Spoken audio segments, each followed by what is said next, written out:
Hello, I'm Catherine Roberts from YourArtImage.com with a quick marketing tip for artists in 5 minutes or less. Earlier this week in my Artist Action Point email, I issued a 1-year challenge to all of my readers. The challenge was to send a monthly newsletter to everyone on your mailing list for 1 year.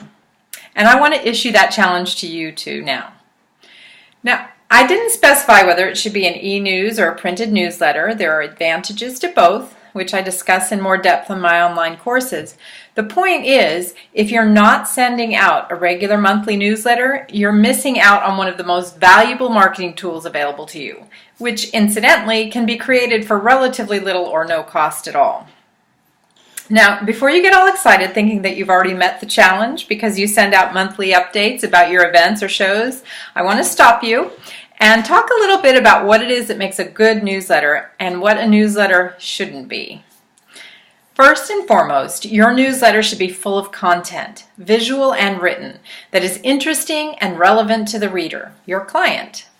It is not a list of what they can buy and where they can buy it. That's a big no-no. What do I mean by interesting and relevant, and how do you know? Well, first of all, you should have a profile of your ideal customer or target audience. And when you are creating your newsletter, you are basically speaking to that person. And the next step is to link the information to yourself or your art. For example, if you create floral paintings, you might want to include seasonal gardening tips. You might feature a painting and then give the history of the plant or the flower or interesting unknown facts about it or the plant's native climate or country. Does the ocean or landscape feature as your subject? How do you choose your locations and why? Can you give the history of the area in your painting or tell about the local or seasonal activities where you painted a particular piece? Even an abstract or completely non-figurative artist is influenced by something. Feelings, emotions, music, or thoughts. Find whatever it is that relates to your work and share it with the reader. You can also provide useful tips. How to care for artwork in the medium you use or in mediums that you are familiar with. Obviously, if they've collected your work, they probably have other art to take care of as well. Do you paint animal portraits? Why not get a vet or an animal behaviorist to write a guest column or an article to include in your newsletter?